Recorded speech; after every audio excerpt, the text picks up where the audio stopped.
Alright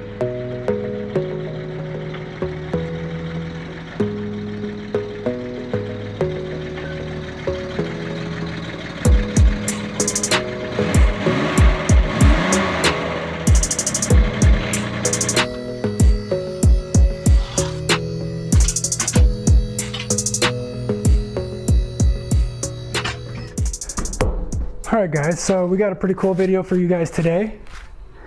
I thought I'd take a few minutes and show you guys my new project.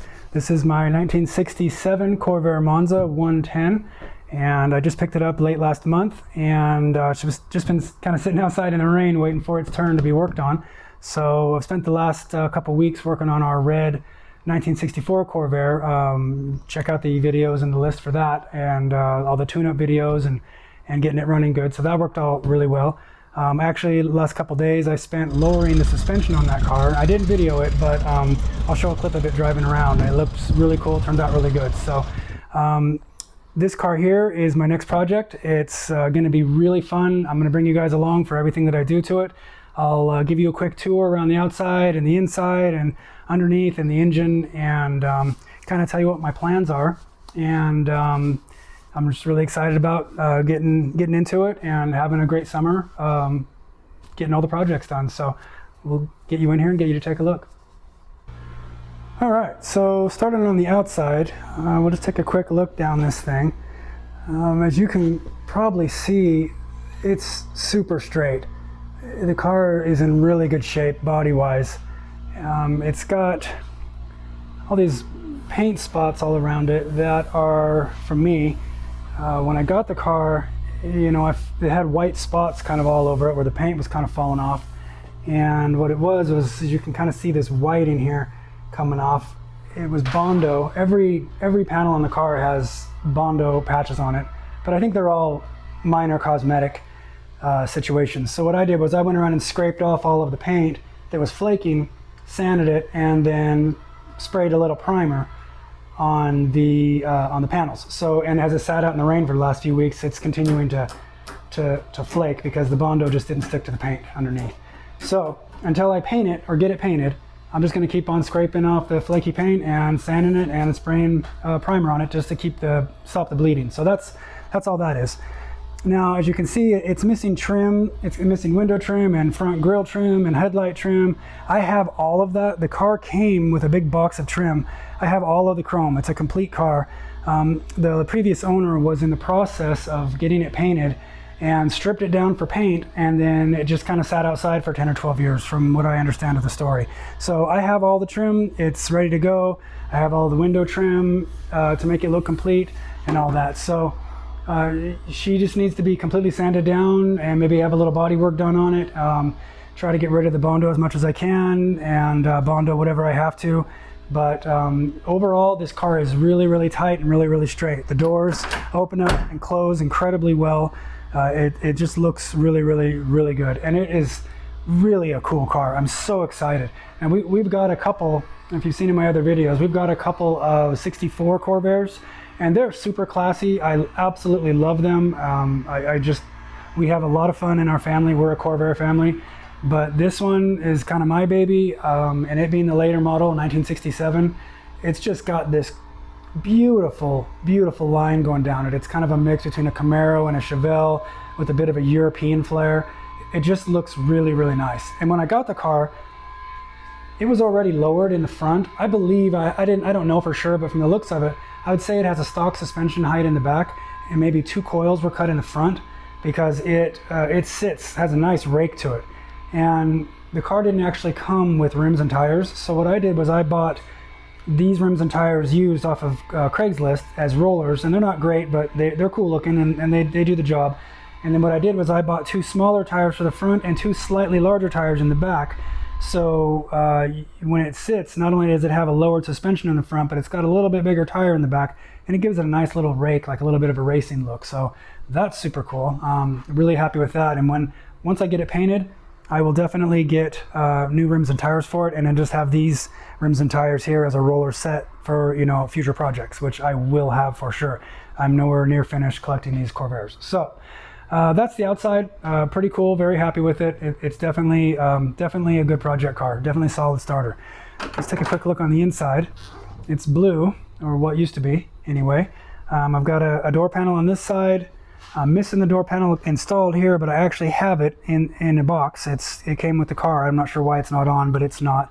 It's just got kind of unfinished things, like I'm for some reason missing the latch on my glove box, but it looks good and closes well.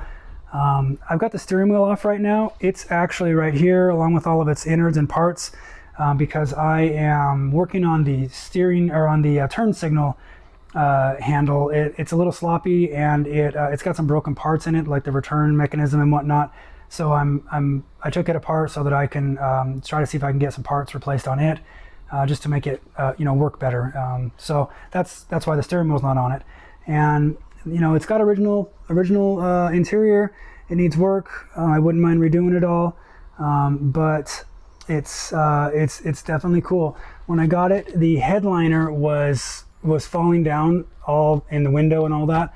So just for the time being, I just took, and I don't know if you can see that in this light, but I just took and I took sewing thread, and every like 4 inches I went and tacked it up so that it's up on the ceiling at least. It's not pretty, but for now, until I can get it replaced, it's definitely good, and it looks a lot better driving down the road. So that's pretty cool.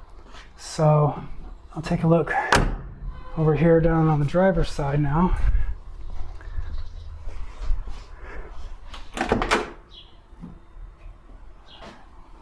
And you can see that the paint is coming off on this dash. That'll be easy to take down and paint, sand down and paint. My plan here is to completely strip all of the interior and all of the exterior down to everything I can, just to make it a roller, and so that I can repaint everything. I'm not exactly sure if I'm going to keep this blue or repaint all of the metal inside the car a different color and completely change the color. I haven't decided yet. Maybe you guys can chime in and give me your opinion on what could happen there, but I wouldn't mind redoing all of the interior in black. I think that would look super cool. So but anyway, yeah, that's my new project. It's just, I'm super excited. This is going to be really, really fun, and I just can't wait to see this thing, come along the progress and look really cool. So I'll tell you, the name of the car I came up with was Antonio, and when I name a car, it doesn't really, it names itself in my mind, and I'll tell you the reason why. I'm a huge Al Pacino fan, and Scarface is one of my favorite movies. And when I first started working on the car, it immediately struck me that I have a scar here on the dash, followed down here along the seat, the back of the seat, along the back seat, and along the back of the backrest of the back seat, all in a straight line, as if a machete had come along and given it a scar. So it pretty much looked like, a scar, and I immediately thought, oh, that's funny. That's kind of like Tony Montana in Scarface. And then once I started working on the car and got it from its original location, it was pretty clear that it didn't have a fuel system. It had a hole in the fuel tank. The fuel pump was seized, so it had no fuel, and the brakes were completely gone. The pedal went to the floor, had no brakes. And so, the struggles it had were much like that of Tony Montana and his search for a wife, of his theory of first you get the money, then you get the power, then you get the woman. I've got something along the lines of first you get the brakes, then you get the fuel, then you get to drive it, So that's kind of how that worked. And then also, finally, this seals the deal. This was a California car, and to get it registered in Idaho, I had to have the sheriff come out and give it a inspection, and a VIN inspection, and a title inspection, and a car inspection for them to certify it so I could title it in Idaho. And that was fairly analogous to Scarface, Tony Montana being stuck in Florida waiting for his green card. So by the time I was done on my first day working on this car, it was pretty clear that this car was going to be named in the way of Tony Montana. So I named it Antonio. So that's where the name came from. Moving on. Okay, I'll take a look at the engine compartment.